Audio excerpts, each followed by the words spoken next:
Hi, everyone.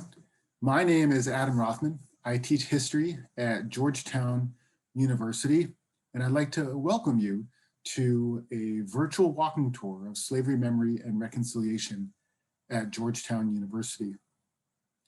You know, my specialty as a historian is the history of American slavery in the 19th century. I've been teaching the topic for many years at Georgetown. In 2015-2016, I became a member of Georgetown University's working group on slavery, memory, and reconciliation, a group of faculty, students, staff, and alumni that was charged by the president of the university, Jack DeGioia, with researching Georgetown's historical ties to slavery and recommending ways that the university community could recognize and acknowledge that history. One of the things that struck me most about my experience on the working group in that year was the fact that much of this history was known to scholars. It was also known to a small group of folks around Georgetown who had been part of the American Studies program from the 1990s that had actually built a curriculum around that history. But despite the fact that this knowledge actually existed, most people at the university and beyond the university had no idea about Georgetown's historical ties to slavery. So for the last 5 years, as part of my job as a historian of slavery at Georgetown, I've been working with other faculty and a lot of students to try to make this history better known. Luckily, we now have a lot of new digital tools at our disposal to get this story out in some innovative kind of ways. And one of those is the feature I'm going to show you today, a virtual walking tour of sites connected to the history of slavery on and around Georgetown's campus. The research for this site was conducted largely by Georgetown students in a number of classes that I've been teaching over the last 5 years, but especially a class called UNXD 272, Facing Georgetown's History. This was a 1-credit class in 2019. And for that class, the students decided to create a virtual walking tour as a public resource for their peers to know more about the history of campus. I want to acknowledge their effort and their research in the creation of this website. That research was compiled by a Georgetown University Library and Booth Family Center for Special Collections intern named Kathleen Oakley last summer using an ArcGIS story map software. That's the virtual walking tour that you see today. Our hope is that, especially at a time when a lot of students can't actually make it to campus, that this walking tour will give students a sense of the perhaps hidden landscape of history at our university. So let's get started.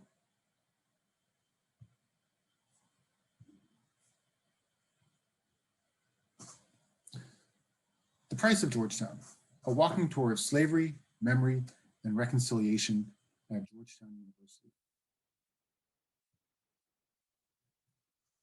There are a number of ways to navigate this site. One is just to scroll through the site from location to location on Georgetown's campus. We have at the moment mapped, I believe, 18 different sites on and near campus that have something to do with the history of slavery. I can't show you all of these sites today in the limited time that I have, but I want to show you some of the key sites, which I hope will give you a sense of the overall landscape of the history of slavery here at Georgetown University. So let's start as if we had just entered the front gates of Georgetown at 37th and O Street. What do we find there? We find looming in front of us a statue of the founder of Georgetown, the first Catholic bishop in the United States, John Carroll. Priest, patriot, founder of Georgetown. John Carroll is a revealing figure. in terms of the history of slavery at the university. He shows some of those connections on a number of levels. First of all, John Carroll himself owned enslaved people. Two, as a matter of fact. One was named Alexis. Carroll sold Alexis during his life, during Carroll's own life. The other person he owned was a man named Charles. In John Carroll's will, he provided for Charles' freedom within a year of Carroll's own death. He also allocated a $50 grant to help Charles get started in his life as a free man. Those are Carroll's direct and personal ties to slavery. But it's really only the tip of the iceberg. John Carroll, as the leader of the Catholic clergy in the United States, also sat at the top of a large slaveholding enterprise. By the middle of the 18th century, the Society of Jesus in Maryland owned several plantations with at least 200 enslaved people across Maryland. Those plantations were a core at the center of the Jesuits' missionary activities in Maryland. And they also helped to subsidize other Jesuit activities in the colony. The Jesuits were suppressed in 1773 by the Pope, but those properties remained, and they stayed at the core of what the Catholic clergy was doing at the time of the founding of the United States. When Carroll and his fellow clergymen, the Catholic elite of the early United States founded Georgetown, their original model for the school was that the profits from those plantations in Maryland would help to subsidize the education of free white boys and men at schools like Georgetown. So there was an intimate and intricate tie between the college and the plantations that operated through slave labor. On an even deeper level, Carroll sat at the top, was a leader of a slaveholding Catholic gentry class in the new United States. Slaveholding was part of the foundation of their wealth and status in the new country. It helped to cement them as Americans.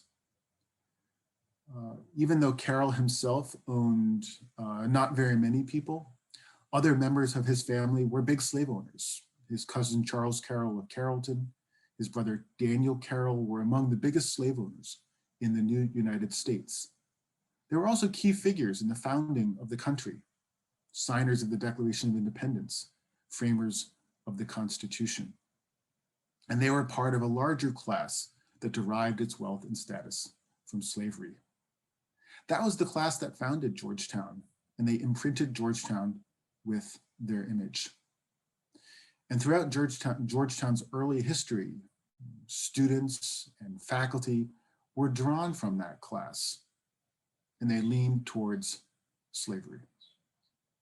One of the reasons why, when the Civil War took place, about 80% of the students and alumni from Georgetown who fought in the war fought on the side of the Confederacy. So all of that is linked to John Carroll.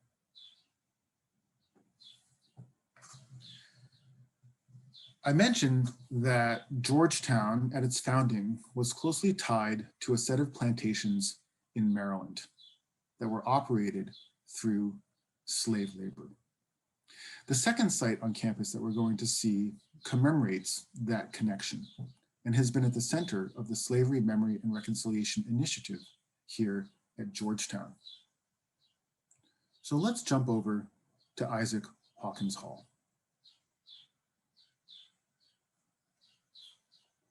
If we were walking through campus, we would walk past John Carroll's statue to Healy Hall, take a left at Healy Hall, And then when we hit the library, we would go down the hill about halfway down, and there we would find Isaac Hawkins Hall. Isaac Hawkins was an enslaved man who lived at the Jesuit plantation of White Marsh in Maryland. By the 1830s, he was the patriarch of a large and extended family of Hawkinses. He had children and grandchildren living at White Marsh. It was one of the flagship locations of the American Jesuits who were restored in the 1810s. And as I mentioned earlier, one of the ideas behind Georgetown was that the profits from plantations like White Marsh would help to subsidize the education of free white boys and men at Georgetown. Interestingly, we have quite a bit of information about the management and operation of the Jesuit plantations in Maryland, and fragments of information that we can use to reconstruct the lives of the enslaved men, women, children, and families who lived there, like the Hawkinses. We know that the Hawkins family stretched back to the 18th century, and by the 1830s, had a kinship network that was very extensive in Maryland. By the 1810s and 20s, however, it became clear that the original financial model for Georgetown, that the plantations would subsidize the school, just wasn't working. The plantations weren't profitable. Slavery was falling into disfavor in parts of the United States. And the Jesuits began a 20-year debate about what to do about slavery, what to do with the men, women, and children that they owned. There was a wide array of opinion among the Jesuit leadership.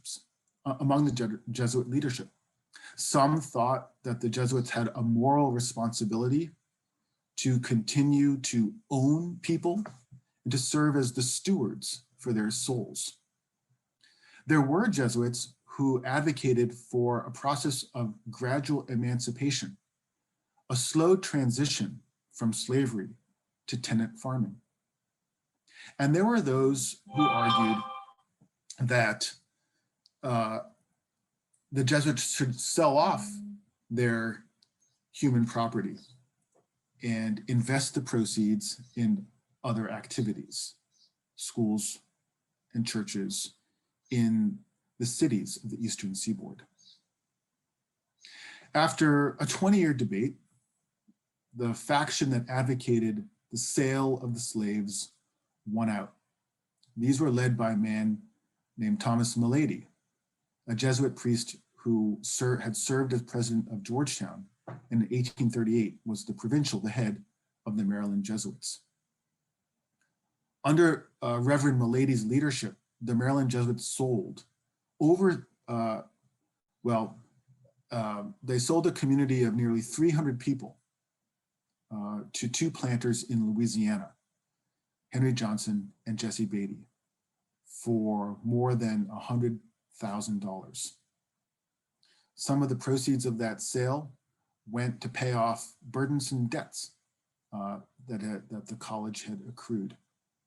And sometimes I wonder whether I would be sitting here today as a professor at Georgetown if it had not been for that sale. One of the things about that sale is it's one of the best documented mass sales of enslaved people in the domestic slave trade in the United States in the 19th century. There's lots and lots of documentation of it. And that documentation includes the names and in many cases, the family relationships of the people who were sold.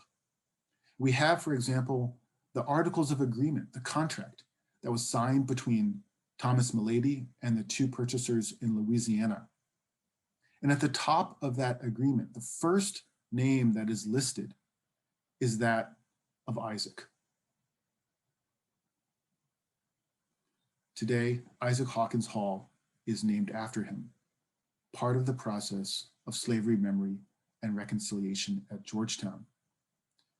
This hall had been named after Thomas Milady, the architect of the sale.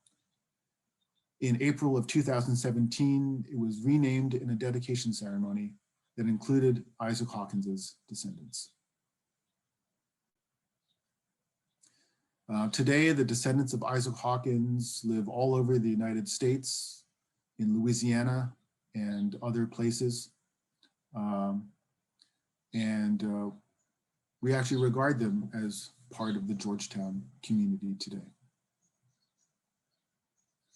The story of the GU-272, the 272 men, women, and children sold by Thomas Malady in 1838 has become well known. It's certainly well known on campus. Less well known is the story of the enslaved people who lived, worked, and died on Georgetown's campus. The GU-272 lived and worked at the plantations in Maryland, but there was also slavery on Georgetown's campus. And that's the history I want to turn to right now.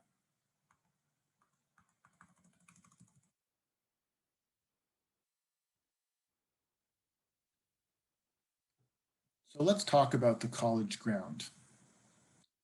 If we walked back up the hill, turned left, and walked past Healy Hall through a space we affectionately know as Red Square on campus, we continued through a walkway between the Rice Science Building and Arupe Hall.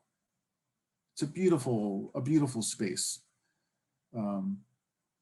Underneath us is a place that used to be known as the college ground. It was the second burial cemetery of Holy Trinity Church, a Catholic church that today just stands just outside the gates of Georgetown University. I want to emphasize that Georgetown, the school, was also a site of slave labor. Students brought the people they owned to campus as servants. Sometimes they rented them out to the university to pay off their student fees. The college hired enslaved people from its neighbors and employed those people around the university as cooks and laundresses and teamsters and construction workers. Enslaved people did all of the things that needed to be done to maintain the campus in the late 18th and 19th centuries. Enslaved people worked on the Georgetown campus from the 1790s all the way up to 1862. The first enslaved person in the financial ledgers of Georgetown is a woman named Suki, who was hired in 1792 and worked at the campus for several years. The last was a man named Aaron Edmondson, owned by a woman named Anne Forrest Green, who rented him out to the university right up until April of 1862, March of 1862, just before emancipation in the District of Columbia. So we have a long history of the use of slave labor on Georgetown's campus. Some of those people were also part of the Catholic community that Georgetown was a part of. They were members of the congregation at Holy Trinity Church. And the records of Holy Trinity Church, the sacramental records of Holy Trinity Church, still exist. They've been digitized by Georgetown Library and are available online. There are marriage records, baptismal records, and burial records that include the names of enslaved people. White people, free people of color, but also enslaved people. And in a few cases, those people are identified as having a connection, either being owned or connected somehow to Georgetown. The college ground served as the cemetery for Holy Trinity Church from the 1810s through the 1830s. And during that time, hundreds of people, white, black, free, and slave, were buried on the site. It was abandoned in the late 19th century, and in the 1950s, Georgetown built the Rice Science Building on top of that site. During the construction of the Rice Science Building, a number of remains were reburied in the Mount Olivet Cemetery in Washington, D.C., but many of the remains were unmarked and lost. So to this day, we probably have the remains of people, somewhere deep underneath the college campus. The college ground, unlike the Jesuit cemetery on campus, was not preserved. It's actually not even marked in any way. So we can walk back and forth between Rice and Healy Halls without really knowing what's under our feet. So I'm very grateful to the students who created this website so that the college ground is marked one way or another. One more thing about this virtual walking tour that I'd like to point out is that we've provided links to archival materials and historical scholarship that is connected to these sites. So for example, one of the people buried on the college ground is a woman named Margaret Smallwood, buried here in 1837. And if you click on the link, it takes you to an entry in the Georgetown Slavery Archive that records the death and burial of Margaret Smallwood on April 21st, 1837. And here is a snippet from the register. Margaret Smallwood, colored, wife to Charles Smallwood from St. Mary's County, belonging to Georgetown College, was buried in the college ground. So we remember Margaret Smallwood.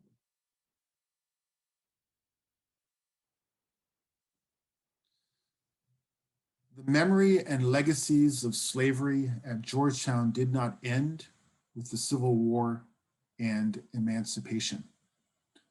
One of the key figures in Georgetown University's history also has an intriguing and complex relationship to slavery.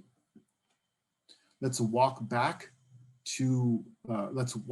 now to Healy Hall to talk about the remarkable figure of Patrick Healy. Okay, let's get back there.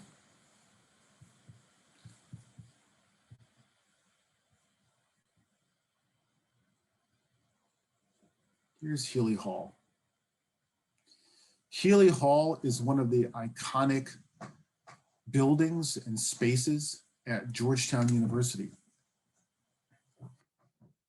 It looms behind the statue of John Carroll. And so in some ways, the two figures who are considered to be the founders of Georgetown are next to each other in Georgetown's landscape of memory. John Carroll is considered the founder of Georgetown, and Reverend Patrick Healy is sometimes considered the second founder of Georgetown. He was the president of the university from 1874 to 1882. Let's click on this link so you can see what Healy looked like. Here's Reverend Healy. Reverend Patrick Healy is one of the most fascinating people in Georgetown's history. He was born into slavery. His father was an Irish immigrant cotton planter who lived just outside of Macon, Georgia in the early 19th century. His mother was an enslaved woman owned by his father named Eliza. They had several children together, including Patrick. Patrick Healy's father, Michael, recognized the children as his own, and he looked after them. He sent them to the north, to Catholic schools, to be educated, both his sons and his daughters. Patrick Healy rose in the ranks of the Catholic community. He became a Jesuit. He was educated in Europe and earned his PhD, came back and was made president of Georgetown in the 1870s, a time of so-called sectional reconciliation, a time when Georgetown itself adopted the ethos of sectional reconciliation between the North and the South and adopted its school colors, the blue and the gray, to signify the United States and the Confederacy. Patrick Healy, the son of an enslaved woman, was president at that moment. The secret of his ancestry was rediscovered by scholars in the 1950s, and by the 1960s and 1970s, Reverend Healy is being celebrated as the first Black president of a major historically white American university. The irony, of course, is that during his own lifetime, Patrick Healy did not identify as Black. In fact, he essentially passed for white, and that is the only way that he would have been able to become president of Georgetown in the 1870s.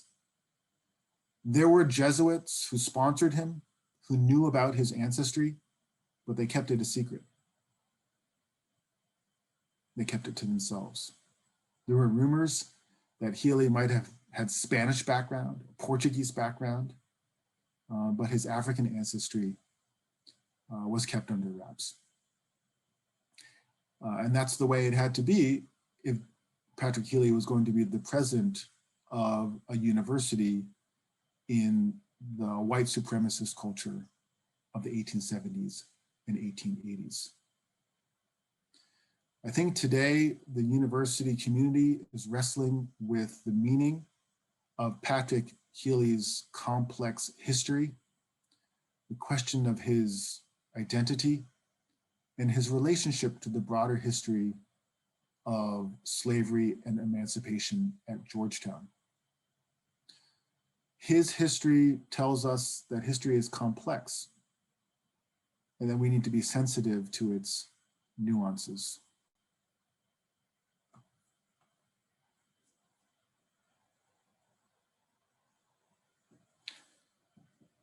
So you have John Carroll, you have Isaac Hawkins, you have the College Ground and Margaret Smallwood. You have Patrick Healy. That only scratches the surface of the landscape of history and memory here at Georgetown University. There are many other sites and places on campus that connect to the history of slavery, like Darnall Hall and Gaston Hall on campus. Anne Marie Beecraft Hall, one of the buildings renamed in April of 2017 to acknowledge Georgetown's ties to the history of slavery. There are sites just outside of campus that connect to the history of slavery as well. Visitation School has its own history. The home of Yara Mahmoud, an African Muslim who became free in the early 19th century, whose portrait was painted by a professor of art here at Georgetown University, one of the key figures in the African-American history of the neighborhood of Georgetown and Washington, D.C. I hope this walking tour has given you a taste of the depth and richness and complexity of Georgetown's troubled history and connections to slavery. There's more to learn and more to do. Thank you for joining.